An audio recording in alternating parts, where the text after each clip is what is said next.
నా జీవితం ఇన్ని మలుపులు తిరుగుతుందని ఎప్పుడూ అనుకోలేదు.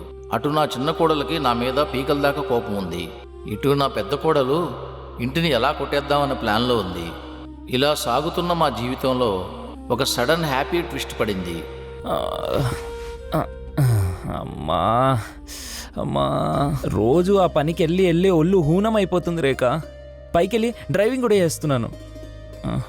నాకు ఆకలేయట్లేదు, నేను పడుకుంటాను, నువ్వు తినేసి పడుకో. కార్తిక్, ఫస్ట్ వెళ్ళి ఫ్రెష్ అయ్యిరా, నీకు సర్ప్రైజ్ ఉంది. నాకే సర్ప్రైజ్ వద్దు, నేను పడుకుంటా. పక్కా వద్దా? ఆహా. సరే, ఇది చూడు ఒకసారి. చూడు కార్తిక్. కార్తిక్, ఒకసారి ఇటు చూడు. ఏంటి అది?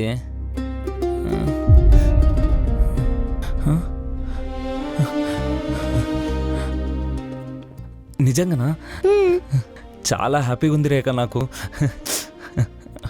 కానీ ఈ విషయం ఎవ్వరికి చెప్పకు రేఖ, నేను కూడా ఎవ్వరికి చెప్పను. నేను కూడా అదే అనుకుంటున్నాను కార్తిక్. ఇంకో 1 వీక్లో వర్క్ ఫ్రమ్ హోమ్ కూడా వస్తుంది. ఇంట్లోనే ఉండి హెల్త్ చూసుకుంటాను. సరే.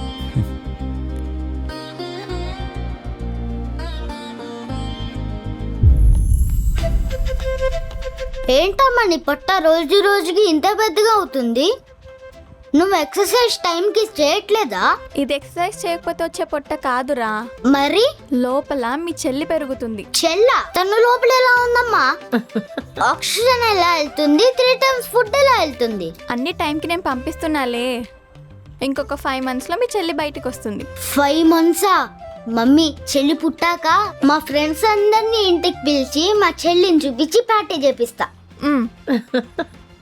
అయ్యడా రే, ఫ్రెండ్స్ అంటే అందులో మీ గర్ల్ ఫ్రెండ్ కూడా ఉందా?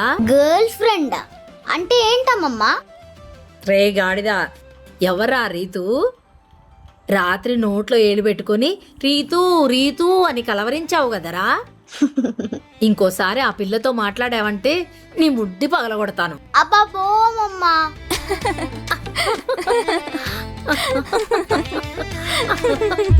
మీ మామయ్యకి మీ మరిది మీద ఇంకా గట్టిగా ప్రేమ పెరుగుతుందే. ఏదో ఒకటి చేసి వాళ్ళ కనెక్షన్ ని కట్ చేసేయాలి. అప్పుడే ఈ ఆస్తి ఇల్లు మొత్తం నీకొస్తాయి. అయ్యో అమ్మ, అంత ఫాస్ట్గా కట్ చేస్తే అప్పుడు ఇంటిలోని బరువు మొత్తం నా మొగుడి మీద పడుతుందమ్మా. మెల్లిగా కట్ చేద్దాం, దానికి కూడా టైం వస్తుంది. అయ్యడా, తల్లిని మించిపోయావు కదే దొంగ ఆలోచనలో.